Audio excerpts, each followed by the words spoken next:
إن الحمد لله نحمده ونستعينه ونستغفره ونعوذ بالله من شرور أنفسنا وسيئات أعمالنا من يهده الله فلا مضل له ومن يضلل فلا هادي له وأشهد أن لا إله إلا الله وحده لا شريك له وأشهد أن محمدا عبده ورسوله أما بعد فإن خير الحديث كتاب الله وخير الهدي هدي محمد صلى الله عليه وسلم وشر الأمور محدثاتها وكل محدثة بدعة وكل بدعة ضلالة وكل ضلالة في النار. أعوذ بالله من الشيطان الرجيم. بسم الله الرحمن الرحيم. وممن خلقنا أمة يهدون بالحق وبه يعدلون. وقال عز من قائل كنتم خير أمة أخرجت للناس تأمرون بالمعروف وتنهون عن المنكر وتؤمنون بالله. وقال عز من قائل ولتكن منكم أمة يدعون إلى الخير ويأمرون بالمعروف وينهون عن المنكر وأولئك هم المفلحون.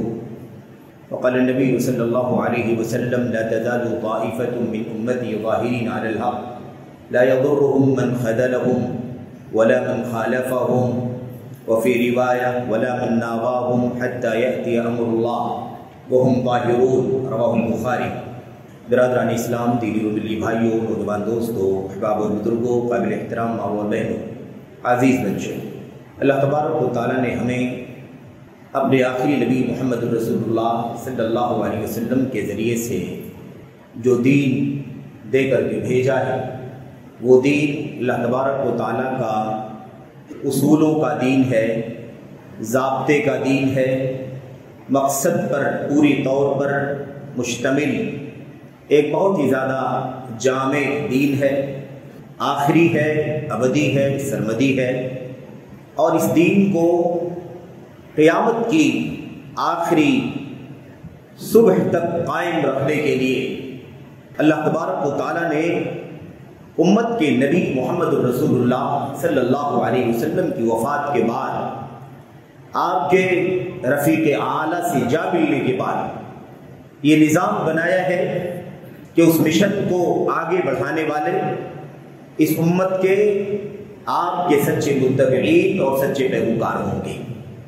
اور یہ سلسلہ اسی وقت سے جس لمحے نبی کریم صلی اللہ علیہ وسلم کی وفات ہوئی تھی، اسی لمحے سے آپ کے چیدہ برگزیدہ صحابہ کرام رضوان اللہ تعالیٰ علیہ مجمعین لے کر کے چل پڑے.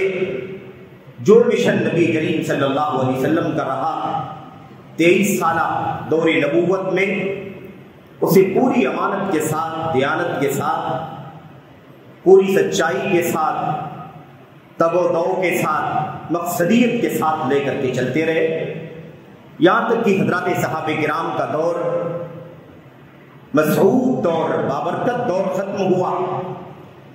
اس کے بعد یہ سلسلہ آگے بڑھا، حضرات تابعین نے اس مشن کو آگے بڑھایا، ان کے بعد تبعی تابعین نے، تبع الاتباع نے، اور پھر یہ سلسلہ والذین اتبعوہم بإحسان.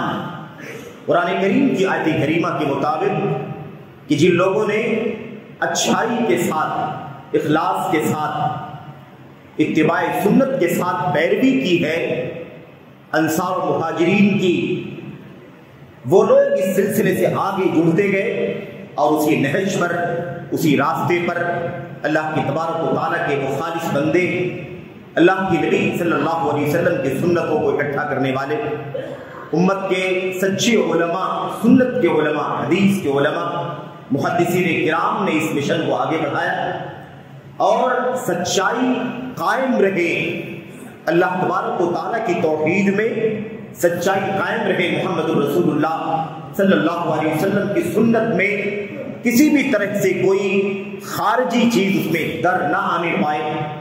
اس کے پورے اہتمام کے ساتھ ان محدثین نے، اہل الحدیث نے اللہ کے نبی صلی اللہ علیہ وسلم کی سنت کو پورے اہتمام کے ساتھ، قواعد کے ساتھ، ضوابط کے ساتھ، اصولوں کے ساتھ میرے بھائیوں محفوظ رکھا، تاکہ کوئی بات غیر نبی کی، نبی کے نام سے امت میں نہ داخل ہو جائے، اور کوئی بات نبی کریم صلی اللہ علیہ وسلم کی زبان مبارک سے نکلی ہوئی رہ نہ جائے جو امت تک صحیح معنوں میں نہ پہنچ پائے.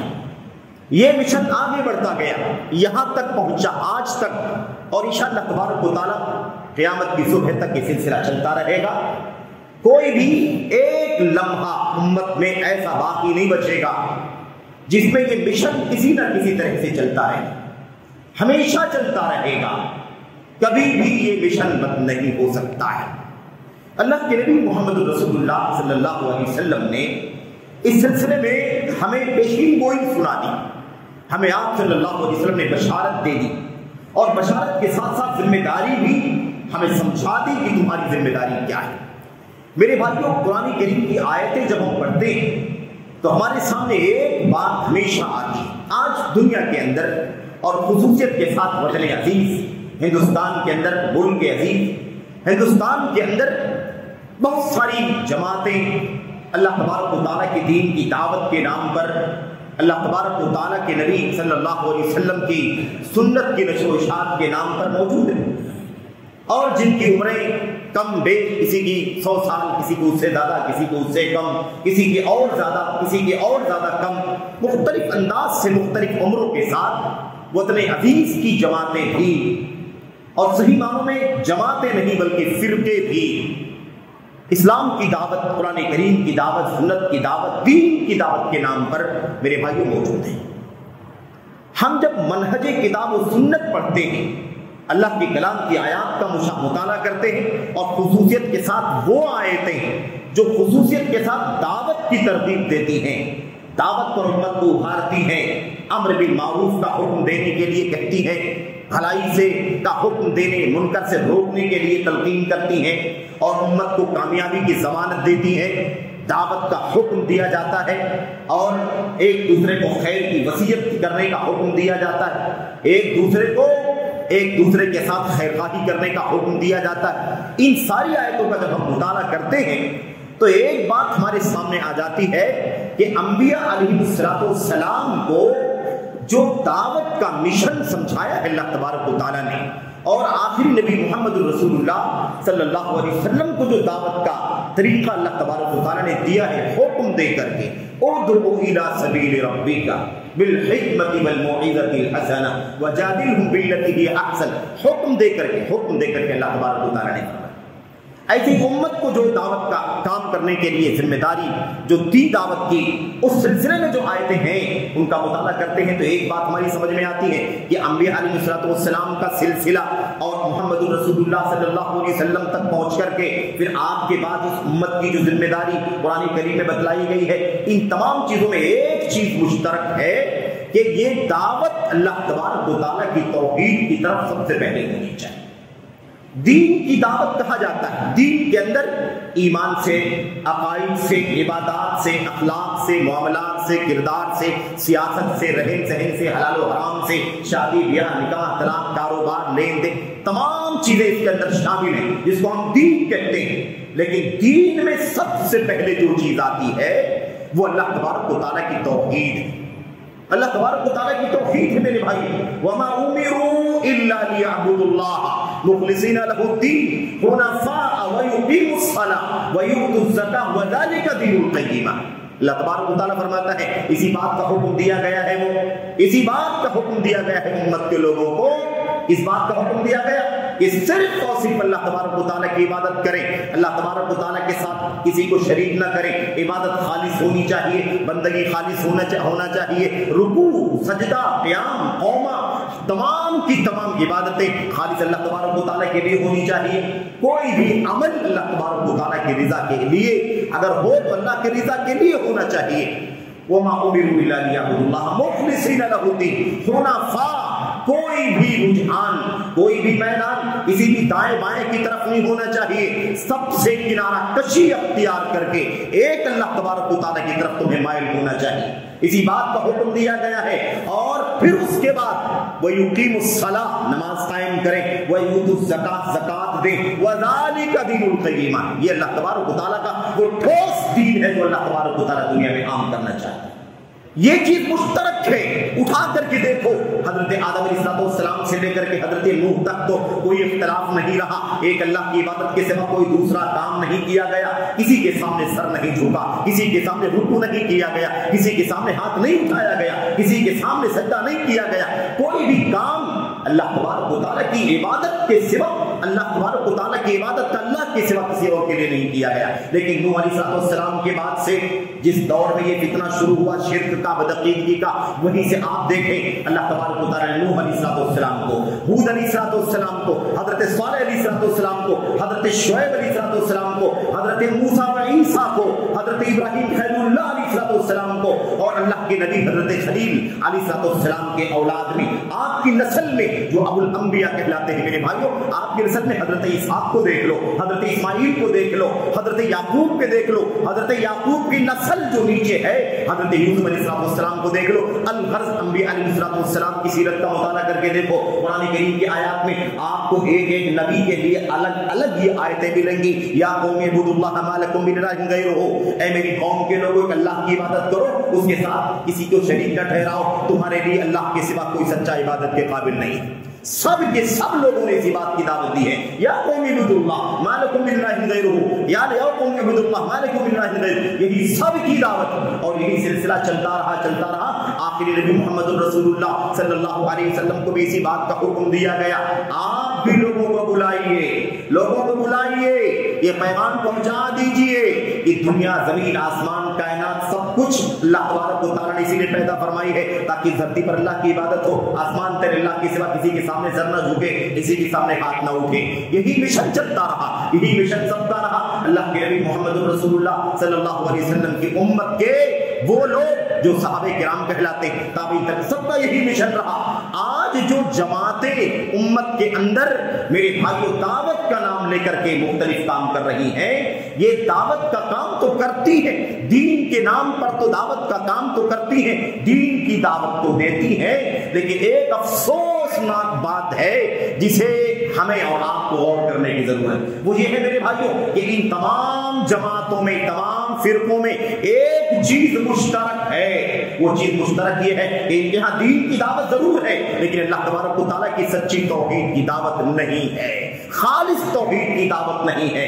اللہ تبارک و تعالیٰ کی توحید جس کی دعوت کا حکم اللہ نے سارے انبیاء کو دیا، وہ دعوت کس چیز کی دعوت تھی؟ توحید کی دعوت میں کس توحید کی دعوت تھی؟ اللہ تبارک و تعالیٰ خالق ہے یہ منوانے کی دعوت تھی، اللہ تعالیٰ رب ہے یہ منوانے کی دعوت تھی، اللہ موجود ہے یہ منوانے کی دعوت تھی، اللہ تعالیٰ حاکم ہے یہ منوانے کی دعوت تھی، اللہ تبارک و تعالیٰ ذرے ذرے میں موجود ہے یہ منوانے کی دعوت تھی. کس چیز کی دعوت تھی؟ کس توحید کی دعوت تھی جو اللہ تبارک و تعالیٰ نے سارے نبیوں کو کرنے کا حکم دیا؟ میرے بھائیوں، یا قوم اعبدوا اللہ، اے میری قوم کے لوگ اللہ کی عبادت کرو، ما لکم من الہ غیرہ، اللہ تبارک و تعالیٰ کے سوا کوئی سچا عبادت کے قابل تمہارا نہیں ہے. جب یہ بات اللہ پیدا کرنے والا ہے، اللہ روزی دینے والا ہے، اللہ رب ہے، اللہ موجود ہے، اللہ خالق ہے، یہ ساری باتیں کوئی انکار نہیں کرتا. اکا دکا کو چھوڑ کر کے، پوری کائنات میں چند کو چھوڑ کر کے کسی نے اس کا انکار نہیں کیا ہے کہ اللہ خالق ہے، اللہ مالک ہے، اللہ روزی دینے والا ہے، اللہ حاکم ہے، اللہ بادشاہ ہے، اللہ نظام چلاتا ہے، اللہ تدبیر کرتا ہے، اللہ انتظام کرتا ہے. اس کا انکار کرنے والے اکا دکا ہیں، انگلیوں پر گنا جا سکتا ہے. جیسے میرے بھائیوں فرعون نے کہہ دیا تھا اگر ربکم الاعلی، مثال کے طور پر ایسے ہی اور چند لوگ ہیں جو میرے بھائیوں ایتھیسٹ جن کو کہا جاتا ہے، ملحدین. ان کے علاوہ میرے بھائیوں وہ مشرکین مکہ بھی اس بات کا اعتراف کرتے تھے کہ اللہ خالق ہے، اللہ مالک ہے، اللہ روزی دینے والا ہے، اللہ بارش برساتا ہے، اللہ موجود ہے. اللہ تبارک و تعالیٰ کے لیے یہ انکار نہیں تھا کہ وہ خالق و مالک ہے، یہ انکار نہیں تھا کہ وہ رب ہے، یہ انکار نہیں تھا کہ موجود ہے، یہ انکار نہیں تھا کہ وہ حاکم ہے، بادشاہ ہے. انکار یہ تھا کہ پیشانی وہ اللہ کے سامنے نہیں جھکاتے تھے. پریشانی میں، مشکلوں میں میرے بھائیو عجیب و غریب بات ہے، آسانیوں میں اپنے بتوں کے ساتھ، پریشانیوں میں آسانیوں پر، یہ بھی عجیب و غریب مسئلہ ہے. شیخ الاسلام محمد عبد الوہاب تمیمی نجدی رحمۃ اللہ علیہ نے یہ عجیب و غریب بات سمجھائی امت کو کہ آج کل کے مشرکین میں، پچھلے زمانے کے مشرکین میں یا عہد رسالت کے مشرکین میں، آج کل کے مشرکین میں نمایاں فرق پایا جاتا ہے کہ اس زمانے کے جو مشرکین تھے جب وہ آسانی میں ہوتے تھے، آسانی میں ہوتے تھے تب تو اپنے بتوں کے سامنے جاتے تھے، پریشانی میں ہوتے تھے تو اللہ کو پکارتے تھے، لیکن آج کل کا مشرک یہ ہے کہ آج یہ آسانی میں بھی غیر اللہ کے سامنے سر جھکاتا ہے، پریشانی میں بھی غیر اللہ کے سامنے ہاتھ اٹھاتا ہے، آسانی پریشانی سب میں غیر اللہ کے سوا کے سامنے سر جھکاتا ہے۔ تو یہ عجیب و غریب بات ہے، اسی کو کہتے ہیں کہ پچھلے زمانے کے مشرکین یا آج کے زمانے کے مشرکین پچھلے زمانے کے مشرکین سے کہیں زیادہ بدتر ہے۔ ایک تو یہ کہ آسانی پریشانی سب میں وہ اللہ تبارک و تعالیٰ کو چھوڑ کر کے غیر اللہ کو پکارتے ہیں، پچھلے والے کم از کم ان سے بہتر تھے، اور پچھلے زمانے کے مشرکین جو تھے وہ کوئی اللہ کے سوا کسی نبی کو پکار رہا تھا، کسی ولی کو پکار رہا تھا، کسی فرشتے کو پکار رہا تھا، کسی مثال کے طور پر عیسیٰ کو پکار رہا ہے، کوئی کسی کو پکار، بڑے بڑے لوگوں کو پکارا کرتے تھے۔ آج کل کے مشرکین کو ذرا دیکھو جا کر کے، کوئی کتے کو بھی پوج رہا ہے، کوئی بلی کو بھی پوج رہا ہے، کوئی میرے بھائیوں غیر معلوم کو پوج رہا ہے، کوئی معدوم کو پوج رہا ہے، پتہ بھی نہیں کہ ہاں کوئی دفن بھی کیا گیا ہے اس کو بھی پوج رہا ہے۔ تو پچھلے زمانے کے مشرکین آج کل کے زمانے سے بہتر تھے، کم از کم اتنا تو تمیز تھی کہ پوجا جائے تو کوئی اونچا ہونا چاہیے، کوئی حیثیت والا ہونا چاہیے۔ اس کا مطلب یہ نہیں کہ شرک جائز ہے اسلام کے اندر، شرک تو شرک ہے، حرام ہے، بدترین ہے، اور جہنم کا راستہ ہے بغیر توبہ کیے مر جائے تو۔ لیکن میرے بھائیوں مجھے بتانا یہ ہے کہ دعوت کے نام پر ہو کیا رہا ہے، دعوت کے نام پر کیا ہو رہا ہے اور ہونا کیا چاہیے۔ آج امت کے اندر یہ شرف کس کو حاصل ہے، یہ امتیاز کس کو حاصل ہے، یہ عظمت اللہ نے کس کو عطا فرمائی ہے کہ دنیا کے چپے چپے میں، گوشے گوشے میں، کونے کونے میں زبان کے ذریعے سے، قلم کے ذریعے سے، میڈیا کے ذریعے سے، اسٹیج سے، ممبر سے، میرے بھائیوں سری طور پر، علانیہ طور پر، ہر اعتبار سے اگر کوئی توحید کی دعوت دینے والی جماعت ہے، اگر کوئی توحید خالص کی دعوت دینے والی جماعت ہے، توحید الوہیت کی، توحید عبادت کی دعوت دینے والی جماعت ہے، تو امتیاز جماعت اہل حدیث کو حاصل ہے۔ جماعت اہل حدیث کے سوا دنیا میں کوئی جماعت ایسی نہیں ہے جو توحید خالص کی دعوت دیتی ہو، اور کوئی جماعت ایسی نہیں ہے جو سنت صحیحہ کی دعوت دیتی ہو، جیسے سنت اللہ کے نبی نے امت کو دی اور امت کے صحابہ نے سنت کو سمجھا، آگے بڑھایا، اسی سچی شکل میں توحید کی دعوت دینے والی جماعت اہل حدیث کے سوا دنیا میں کوئی جماعت نہیں ہے۔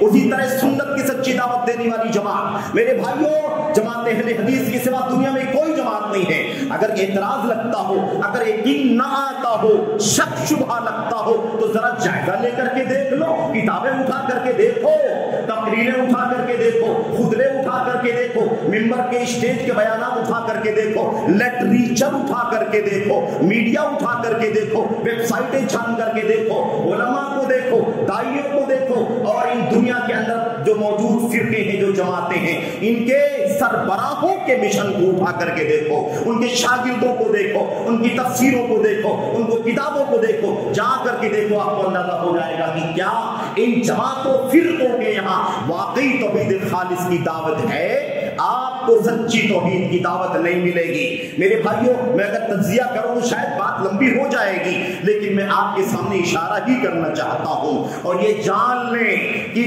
توحید کی دعوت سب سے پہلے دینی ہے، کیونکہ یہ اساس ہے، اسی کے لیے زمین قائم کی گئی، اسی کے لیے آسمان قائم کیا گیا، اسی لیے زمین و آسمان کے درمیان کی ساری مخلوقات قائم کی گئی۔ جب تک یہ اللہ کی توحید قائم ہے تب تک یہ دنیا قائم ہے، جب تک یہ آسمان قائم ہے، زمین قائم ہے۔ جب اس روئے زمین پر سچی توحید والا ختم ہو جائے گا، ایک بھی باقی نہ بچے گا، تو اس دنیا کا نظام بھی درہم برہم ہو جائے گا، پھر قیامت قائم ہو جائے گی۔ میرے بھائیوں قیامت قائم ہو جائے گی، کیونکہ دنیا بنانے کا مقصد ختم ہو چکا ہوگا، زمین پیدا کرنے کا مقصد ختم ہو جائے گا، آسمان پیدا کرنے کا مقصد ختم ہو جائے گا، اور زمین و آسمان کی تخلیق مخلوقات کو بھی اب رکھنے کا کوئی فائدہ باقی نہ بچے گا۔ جاؤ تحقیق کر کے دیکھنا، جائزہ لے کر کے دیکھنا، ہمارے بیچ میں کتنی جماعتیں ہیں، کتنے فرقے ہیں، کتنی ٹولیاں ہیں، اور معذرت کے ساتھ یہ ایک فکر دینے کا مقصد ہے کہ ہم کہاں چل رہے ہیں، ہماری دعوت کہاں ہے،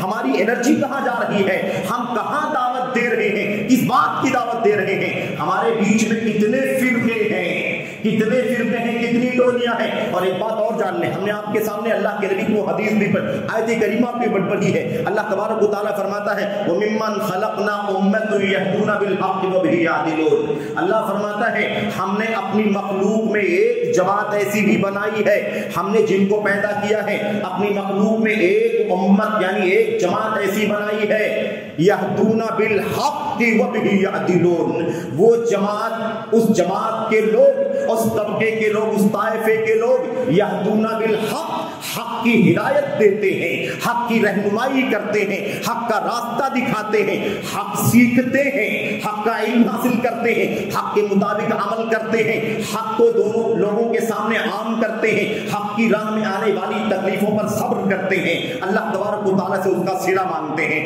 وَبِهِ يَعْدِلُونَ، اور حق کے ذریعے سے فیصلہ کرتے ہیں، حق کے ذریعے سے عدل و انصاف کرتے ہیں، فیصلہ کرتے ہیں۔ اللہ کے نبی محمد رسول اللہ صلی اللہ علیہ وسلم جب یہ آیت کریمہ پڑھتے تھے تو آپ کہتے تھے ہذہ لکم، اے میری امت کے لوگوں، ساتھیوں، صحابہ، یہ تمہارے لیے اللہ تبارک و تعالیٰ فرما رہا ہے۔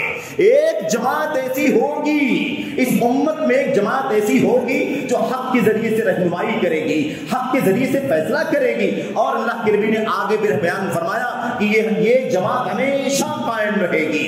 اچھا، یہ بات بیان فرما دی نبی کریم صلی اللہ علیہ وسلم نے۔ اس کے بعد آپ فرماتے ہیں صلی اللہ علیہ وسلم لا تزال طائفۃ من امتی ظاہرین علی الحق، ایک طبقہ، ایک جماعت میری امت کے اندر ایسا ضرور بھی ضرور قائم رہے گا، ہمیشہ باقی رکھے رہے گا، قائم رہے گا میرے بھائیوں، جو حق پر ڈٹا رہے گا، حق پر جمع رہے گا۔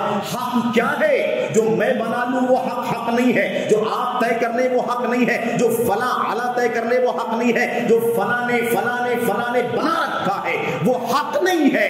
جو جماعتیں چل رہی ہیں، جو فرقے چل رہے ہیں، انہوں نے جس راستے کو حق کا راستہ بنا رکھا ہے وہ حق کا راستہ نہیں ہے۔ جو افراد نے، شخصیتوں نے، قائدین نے، سربراہوں نے حق متعین کر دیا ہے وہ حق نہیں ہے۔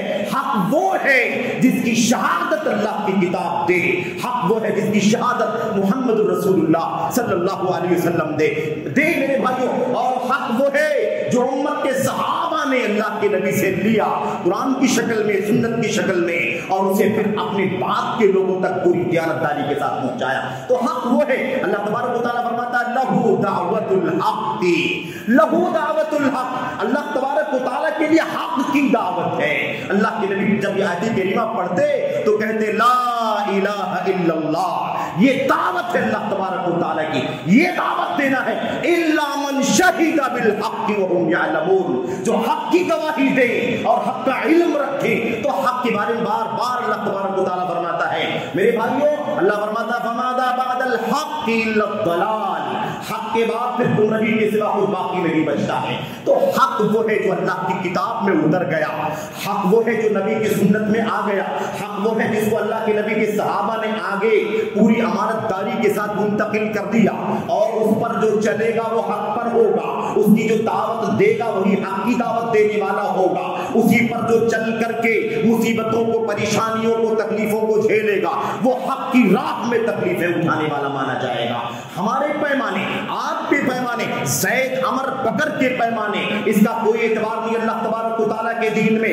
حق وہ ہے جو اتر گیا، حق وہ ہے جو نبی نے فرما دیا، حق وہ ہے جو صحابہ نے برت لیا، حق وہ ہے جو صحابہ کرام نے امت کے سامنے پہنچا دیا، وہ حق ہے، وہی پیمانہ ہے، وہی کسوٹی ہے، وہی معیار ہے، وہی آئینہ ہے، اسی کے ذریعے سے ہمیں حق کی شناخت کرنی ہے، اسی کے ذریعے سے حق کی پرکھ کرنی ہے۔ تو حق پر ایک جماعت ہمیشہ قائم رہے گی، لا یضر، ایک بات کیا ہو گئی کہ ایک جماعت امت کے اندر، لا تزال طائفۃ من امتی، میری امت کے اندر ایک جماعت رہے گی ایسی جو حق پر ڈٹی رہے گی۔ تو امت تو پوری ہے، امت تو پوری کی پوری ہے۔ اب نبی کے آنے کے بعد دنیا میں ساری کی ساری امت آپ کی امت ہے، اگر وہ مومن کافر سب ملا لیے جائیں تو یہ امت دعوت ہے، اور ایمان نہیں لائے انہیں الگ کر دیا جائے تو امت اجابت ہے جو اسلام کے نام لیوا ہے، کلمہ کلمہ گو ہیں، کلمہ پڑھنے والے ہیں، اسلام کے دعوے دار ہیں، یہ امت اجابت ہیں. لیکن اب اس کے اندر ایک طبقہ ایسا رہے گا جو حق پر ڈٹا رہے گا، حق پر جمع رہے گا. یہ شہادت ہے اللہ تبارک و تعالیٰ کی، اللہ کے نبی کی زبان سے، اللہ تبارک و تعالیٰ کی طرف سے. دوسری بات اللہ کے نبی نے آگے کیا فرمایا؟ لا یضرهم من خذلهم، جو لوگ ان کا ساتھ چھوڑیں گے، جو انہیں بے سہارا چھوڑ دیں گے، جو ان پر تان و تشنیع کریں گے، جو ان پر الزامات کی بوچھار کریں گے، جو ان کے ساتھ نازیبا حرکات کریں گے، جو انہیں ستائیں گے، ماریں گے، زبان سے، قلم سے اور کسی بھی طریقے سے، لا یضرهم، وہ انہیں کوئی نقصان نہیں پہنچا پائیں گے. اس میں پیغام ہے حق پر رہنے والی جماعت جو ہوگی، جو اللہ کی کتاب، نبی کی سنت، صحابہ کے مشن پر چلے گی، ان کو ستایا بھی جائے گا، انہیں نقصان پہنچایا جائے گا، انہیں بے سہارا چھوڑا جائے گا، انہیں ان کی کوششوں کو کنڈم کیا جائے گا، ان پر الزام لگایا جائے گا. لیکن یہ بشارت ہے لا یضرهم، انہیں کوئی نقصان ساری کوششوں کے باوجود بھی نہیں پہنچا سکیں گے. وَلَا مَنْ خَالَفَهُمْ، ان کی مخالفت کرنے والے بھی، ان کے اگینسٹ چلنے والے بھی، ان سے ہٹ کر کے ان کی مخالفت کرنے والے بھی انہیں کوئی نقصان نہیں پہنچا سکیں گے. اور یہ معاملہ کسی زمانے تک کے لیے خاص نہیں ہے، یہ صدی وہ صدی، یہ زمانہ، یہ ہزار وہ ہزار نہیں. اِلَىٰ أَن تَقُومَ السَّاعَةُ، یہاں تک کہ قیامت قائم ہو جائے گی، اللہ کا فیصلہ آ جائے گا اور وہ ایسے ہی حق پر ڈٹے رہیں گے. اس کا مطلب یہ ہے کہ اس ایک جماعت کے علاوہ کتنی جماعتیں ہوں گی جو مخالفت کرنے والی ہوں گی، بقیہ جماعتیں مخالفت کرنے والی ہوں گی، بقیہ جماعتیں ساتھ چھوڑنے والی ہوں گی، بقیہ جماعتیں ستانے والی ہوں گی. لیکن اللہ تبارک و تعالیٰ کی طرف سے اپنے نبی کی زبان کی بشارت ہے کہ انہیں کوئی تکلیف نہیں پہنچا سکے گا. جاؤ میرے بھائیوں، میدان دعوت کا جائزہ لے کر کے دیکھو. آج تو بڑا آسان ہو چکا ہے، آج کسی لائبریری میں جانے کی ضرورت نہیں، کسی سے ملاقات کرنے کی ضرورت نہیں. آج انٹرنیٹ کی فیصلے کے ذریعے سے، جدید وسائل ٹیکنالوجی کے ذریعے سے آدمی دنیا کے سارے فرقوں کے میرے بھائیوں چہرے کو، اس کے چہرے کو اپنی آنکھوں سے دیکھ سکتا ہے، پڑھ سکتا ہے. جاؤ ذرا جا کر کے دیکھ لو آج امت کے اندر کتنے فرقے ہیں دعوت کے نام پر، یہ جماعت وہ جماعت، یہ جماعت وہ جماعت، بھرمار جماعتوں کی ہو رہی ہے. لیکن کام نبوت کے مشن کا کون کر رہا ہے؟ کام نبوت کے مشن کا کون آگے بڑھا رہا ہے؟ سچی دعوت کون آگے دے رہا ہے؟ یہ سمجھنے کی ضرورت ہے. دعوت کا پہلا کام توحید کی دعوت کا پہلا کام شرک کی مذمت، دعوت کا پہلا کام سچی سنت کی دعوت کا پہلا کام بدعات سے امت کو آگاہ کرنے کی دعوت. یہ نہیں ہے کسی جماعت میں تو جھوٹا ہے دعوت دین کی دعوت کا، جھوٹا ہے دعوت اللہ کے اسلام کی دعوت کا، جھوٹا ہے دعوت سنت کی دعوت کا، جھوٹا ہے دعوت توحید کی دعوت کا. اور میں آپ کو بتا دوں کتنی جماعتیں، بیشتر جماعتیں تو یہ ہیں جنہیں توحید کا صحیح معنی بھی غالباً معلوم نہیں ہے. میرے بھائیوں میں آپ کو بتانا چاہتا ہوں، اشارہ کرنا چاہتا ہوں، یہ بات واضح ہو گئی. ایک جماعت ہے جماعت اہل حدیث، اس کے سوا جتنی جماعتیں ہیں آپ ڈیٹیل میں جا کر کے دیکھنا. میں اشارہ صرف اور صرف کرنا چاہتا ہوں، ہمارے بیچ میں وہ طبقہ بھی ہے جو اللہ کے رسول صلی اللہ علیہ وسلم سے محبت کا دعویٰ کرتا ہے، رضا خانی بھائیوں کا، بریلوی بھائیوں کا، احمد رضا خان والے ہمارے بھائیوں کا. آپ تو جانتے ہی ان کے ہاں توحید کتنی ہے. قبروں پر، مزاروں پر بھیڑ لگی رہتی ہے، آستانوں پر سر ٹکے ہوئے دکھائی دیتے ہیں، قبروں پر چادریں چڑھائی جاتی ہیں. یہ سلسلہ چلتا ہے. کہاں ہے توحید رب العالمین؟ کہاں ہے توحید الہ؟ کہاں ایک اللہ تبارک و تعالیٰ کی بندگی؟ لا تسجدوا للشمس ولا للقمر واسجدوا للہ الذی خلقہن. کسی چاند کا سجدہ نہیں، کسی سورت کا سجدہ نہیں، کسی امیر کا، کسی فقیر کا، کسی نبی کا، کسی ولی کا، کسی کا سجدہ نہیں. واسجدوا للہ، اس اللہ تبارک و تعالیٰ کا سجدہ کرو جس نے انسان کو پیدا فرمایا ہے. ان جانداروں کو، بے جانوں کو، انسانوں کو، جنوں کو، انبیاء کو، رسولوں کو، اولیاء کو، جن نے سب کو پیدا کیا ہے، اس اللہ کا سجدہ کرو. میرے بھائیوں، میرے بزرگوں، اب کہاں ہے توحید باری تعالیٰ؟ مجھے بتائیے کہاں ہے توحید عبادت؟ ہمارے بیچ میں وہ جماعت بھی ہے جو اپنے آپ کو میرے بھائیوں اہل السنت والجماعت کہلاتی ہے، اور بہت بڑی جماعت کہلاتی ہے اپنے آپ کو. ان کو زیادہ اسی بات کا غرہ ہے کہ ہم بہت بڑی تعداد میں ہیں. بڑی تعداد حق کا معیار نہیں ہے. یہ تو بہت بڑا دھوکہ ہے شیطان کی طرف سے کہ میں دل میں یہ سوچ لوں کہ ہماری تعداد بہت زیادہ ہے تو ہم حق پر ہیں. یہ کوئی معیار نہیں ہے میرے بھائیوں. وَمَا أَكْثَرُ النَّاسِ وَلَوْ حَرَصْتَ بِمُؤْمِنِينَ. اللہ تبارک و تعالیٰ فرماتا ہے اے اللہ کے نبی زیادہ تر لوگ، بڑی تعداد، میجورٹی تو ایسی ہے کہ آپ کی چاہت کے باوجود بھی ایمان نہیں لا سکتی. بڑی تعداد کا تو حال یہ ہے کہ آپ پر یہ آپ کی کوشش کے باوجود بھی ایمان نہیں لا سکتی. تو اکثر لوگوں کا تو یہی حال ہے. میرے بھائیوں یہ بات غلط ہے کہ ہم زیادہ تعداد میں ہیں تو حق پر ہیں. اب ان کی بھی حالت ذرا آپ دیکھ لیں کتنی توحید کی دعوت ہے ان کے پاس. توحید کی دعوت کتنی ہے، کتنی کتابیں ہیں ان کے پاس توحید کی، کتنے لٹریچر ہیں ان کے پاس توحید کے، ان کے مدرسوں کے سلیبس میں کتنی توحید ہے. اور یہ بڑی ذمہ داری سے بات کہہ رہا ہوں، ذرا جا کر کے جائزہ لے کر کے دیکھ لینا، سلیبس کا پتہ لگا لینا. کتابیں بڑی بڑی لکھی گئی، حدیثوں کی شرحیں بھی لکھی علماء نے، بڑی بڑی کتابوں کی تصنیف کی، لیکن سب کچھ ہے، اللہ کی توحید کا پتہ نہیں ہے. اور جو کتاب میں دعوت کا نصاب بنا دیا گیا، اس نصاب کے اندر غیر اللہ سے استمداد پایا جاتا ہے، غیر اللہ کو عالم الغیب مانا جاتا ہے، غیر اللہ سے میرے بھائیوں میرے بزرگوں مناجات کی جاتی ہے. اور اللہ تبارک و تعالیٰ کے اولیاء سے، صالحین سے، بزرگوں سے نہ جانے کیسے کیسے مراسم رکھے جاتے ہیں جو اللہ تبارک و تعالیٰ کے سوا کسی کو حق نہیں پہنچتا کہ وہ کام اللہ کے سوا کسی اور کے ساتھ کیے جائیں. یہ سب کے سب موجود ہیں. میرے بھائیوں کوئی اللہ تبارک و تعالیٰ کے کسی ولی کو کہتا ہے کہ وہ الوہیت کے مقام پر فائز تھے. جماعت کے بڑے علماء، اس فرقے کے بڑے علماء کہتے ہیں کہ فلاں بزرگ جو بغداد کے اندر ہے، شاہ عبد القادر جیلانی رحمت اللہ علیہ، وہ الوہیت کے مقام پر فائز تھے. اور ان کے مقابلے میں یہ اجمیر والے جو ہمارے بزرگ ہیں، خواجہ اجمیری رحمت اللہ علیہ، یہ اس وقت عبدیت اور غلام اور بندے کے مقام پر فائز تھے. بھلا بتاؤ کہ ساری الوہیت اور بندگی بندوں کے بیچ میں تقسیم کر دی گئی ہے، رب ذوالجلال کا مقام کہاں چلا گیا؟ رب ذوالجلال کی الوہیت کے بارے میں کیا کہا جائے گا میرے بھائیوں؟ اور جگہ جگہ وہ قصے، وہ کرامات، وہ واقعات جہاں پر غیر اللہ سے تعلق قائم کیا جاتا ہے. کہاں توحید کی دعوت ہے؟ مجھے بتاؤ ذرا، کہاں توحید کی دعوت ہے؟ ہمارے بیچ میں وہ فرقہ بھی ہے، وہ جماعت بھی ہے جو بہت غرہ کرتا ہے کہ دنیا میں اسلام کا نفاذ کرنے کے لیے کوشش کر رہے ہیں، دنیا میں اسلام کا نظام، اسلام کی حکومت قائم کرنا چاہتے ہیں، اسلامی خلافت لانا چاہتے ہیں، دین قائم کرنا چاہتے ہیں. ذرا ان کو بھی یہ آئینہ دکھاؤ ہمارے بھائیوں کو. اللہ واسطے تمہارا غرہ، تمہارا ترہ اپنے پاس رکھو. اللہ واسطے آنکھوں سے نہیں، دل کی آنکھوں سے ذرا دیکھو کہ تمہاری دعوت میں کیا پایا جاتا ہے. کہاں ہے تمہارے ہاں توحید کی دعوت؟ حضرت مولانا مودودی صاحب نے لٹریچر کے ذریعے سے، تفسیر کے ذریعے سے، کتابوں کے ذریعے سے لائبریری کو بھر دیا. اتنا لٹریچر ہے جماعت کے پاس کہ اتنا لٹریچر کسی کے پاس ہے ہی نہیں. لیکن افسوس سب کچھ ہے اس لٹریچر میں.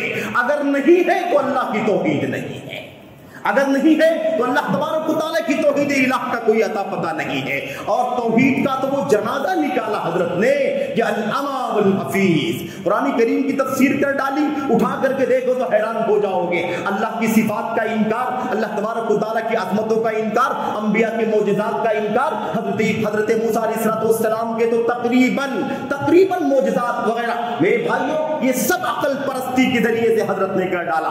تو کہاں ہے دعوت توحید؟ کون سا فرقہ ہے جو توحید کی دعوت دیتا ہے؟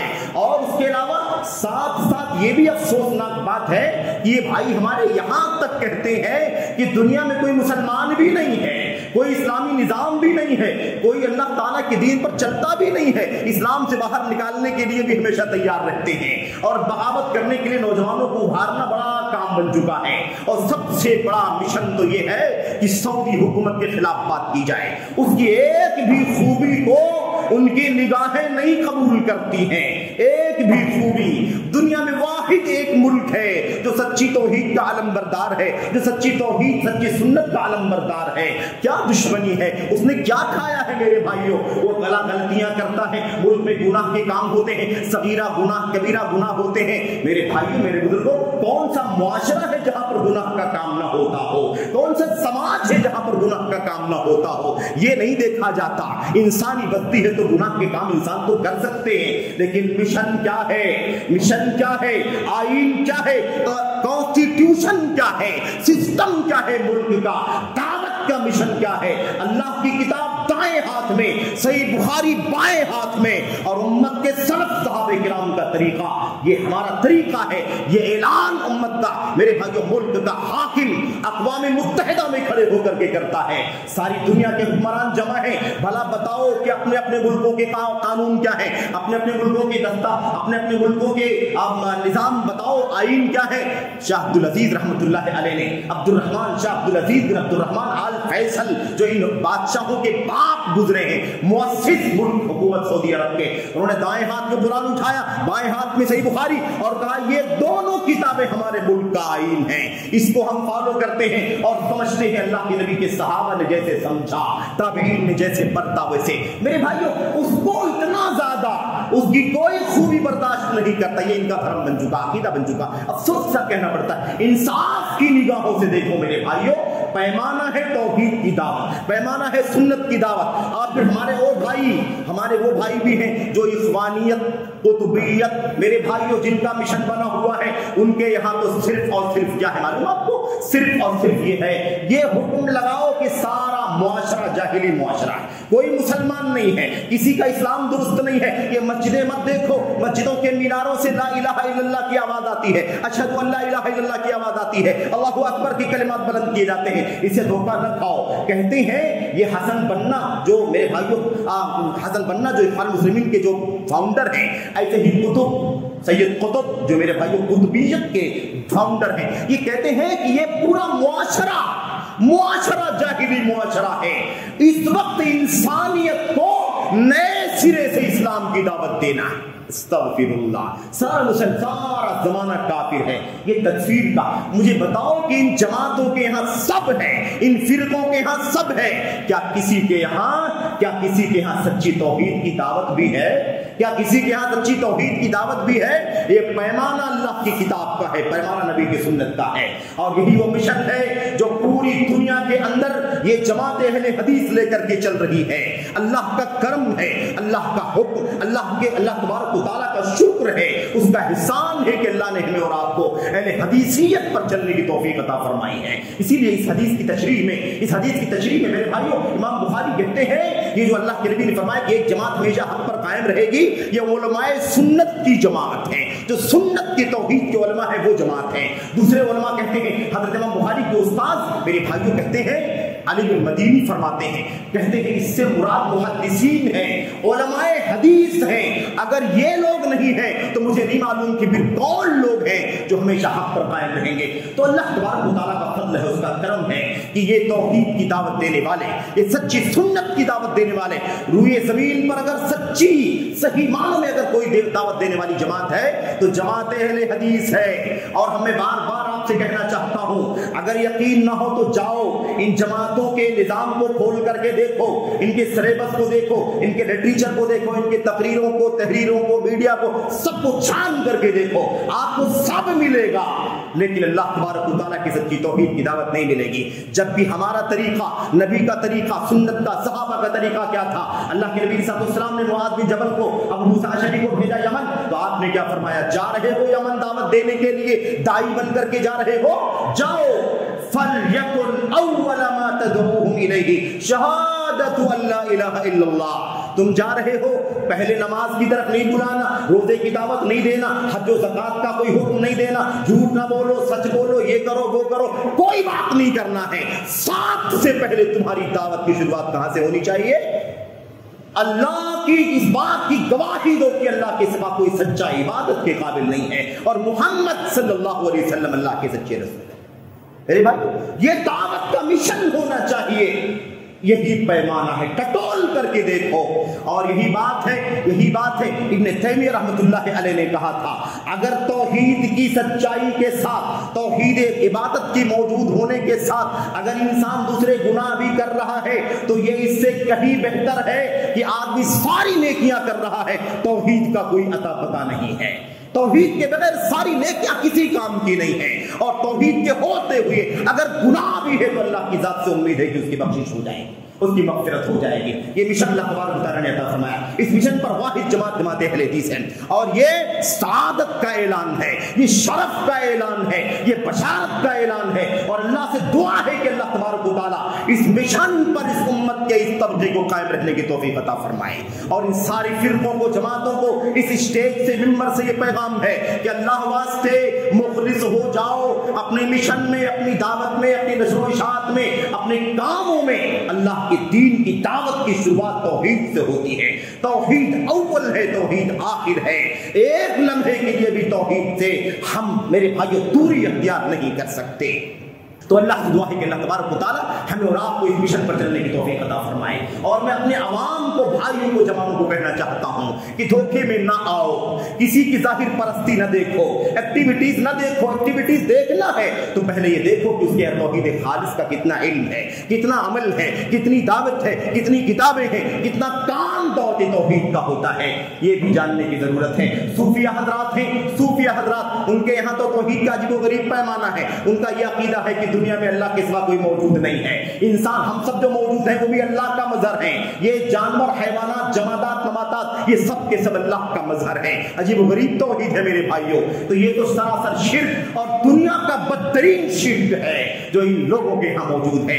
وحدت الوجود کا عقیدہ, وحدت الوجود کا حلول کا عقیدہ روئے زمین کا بدترین شرک ہے. تو کہنے کا مطلب یہ ہے کہ آپ ٹٹول ٹٹول کر کے دیکھ لو, کوئی بھی فرقہ آپ کو خالص توحید کی دعوت دینے والا نہیں ملے گا. ایک جماعت بس اللہ تبارک و تعالیٰ اسے اپنی ساری کمزوریوں کے باوجود بھی حق پر ڈٹے رہنے کی توفیق عطا فرمائے. آمین رب العالمین. صلی اللہ علیہ وسلم وبارک علی نبینا محمد وعلی آلہ وصحبہ اجمعین. والسلام علیکم ورحمۃ اللہ وبرکاتہ. الحمد لله نحمده ونستعينه ونستغفره. اللهم صل على محمد وعلى ال محمد كما صليت على ابراهيم وعلى ال ابراهيم انك حميد مجيد. اللهم بارك على محمد وعلى ال محمد كما باركت على ابراهيم وعلى ال ابراهيم انك حميد مجيد. لیکن میرے بھائیوں یہ دعوت جس کی بات میں کر رہا تھا, یہ دعوت ایسے ہی لے کر کے ایک سعادت کے نام پر, شرف کے نام پر بیٹھنے سے کام نہیں چلے گا. اس کے لیے ہمیں حرکت میں آنا ہوگا, نشاط میں آنا ہوگا, وقت خرچ کرنا ہوگا, مال خرچ کرنا ہوگا, انرجی لگانی پڑے گی, کیونکہ یہ ذمہ داری ہمارے سر پر ہے. اہل الحدیث کے سر پر یہ ذمہ داری ہے. سب کو راہ ہدایت دکھانے کی ذمہ داری ہمارے سر پر ہے. اگر گمراہی ہے تو ہم ذمہ دار ہیں, اگر کوتاہی ہے تو ہم ذمہ دار ہیں. اس لیے یہ مشن بہت قیمتی ہے تو ذمہ داری بھی بہت بڑی ہے. سعادت ہے, مقام اونچا ہے, ذمہ داری بھی بہت زیادہ بڑی ہے اور اس کی برکتیں بہت زیادہ ہیں. اس کی برکتیں بہت زیادہ ہیں. ابھی میں ایک مسجد کے تعاون کے لیے اعلان کرنے والا ہوں. نماز کے بعد میں آپ کو بتانا چاہتا ہوں, آپ کی اسی بستی کے ہمارے ایک بھائی نے, عاصم جلال صاحب نے, آج سے تقریباً 20 سال یا اس سے بھی زیادہ کا عرصہ گزر چکا ہے. ایک بھائی کو جماعت تبلیغ کے جو جڑے ہوئے تھے, جماعت تبلیغ کے بلکہ امیر اور ذمہ دار تھے, اور ان کو توحید کی دعوت دی, سنت کی دعوت دی, اور امیر محترم شیخ عبدالسلام صاحب سے ان کی ملاقات کروائی تاکہ وہ ان سے کچھ سوالات کرنا چاہیں تو کریں. اللہ نے ہدایت کا راستہ کھول دیا. انہوں نے تبلیغی جماعت اور جو کچھ بھی ان کے اندر انحرافات ہیں اس سے توبہ کیا. توبہ کرنے کے بعد اہل حدیثیت کو گلے لگایا اور اس کے بعد اس مشن پر ڈٹ گئے, علم حاصل کیا, دعوت دی, اور دعوت دیتے دیتے 20 سال گزر گئے. آج وہ خود دعوت اہل حدیث کے علم بردار ہیں. ان کی کوششوں سے سینکڑوں لوگوں نے الحمدللہ میرے بھائیوں دعوت اہل حدیث قبول کیا ہے. آج ان کے ذریعے سے ایک بستی میں اللہ نے 2 اہل حدیث مسجدوں کا قیام فرما دیا ہے. تو دعوت کا کام بڑا مبارک کام ہے, بڑا بابرکت کام ہے. اس لیے اس میں ہماری کوششیں سب ہونی چاہیے. اللہ سے دعا ہے کہ اللہ تعالیٰ ہمیں اور آپ کو اس کوشش میں کسی بھی طرح کی کوتاہی سے بچنے کی توفیق عطا فرمائے. آمین رب العالمین. وصلی اللہ وسلم وبارک علی نبینا محمد وعلی آلہ وصحبہ اجمعین. والسلام علیکم ورحمۃ اللہ وبرکاتہ.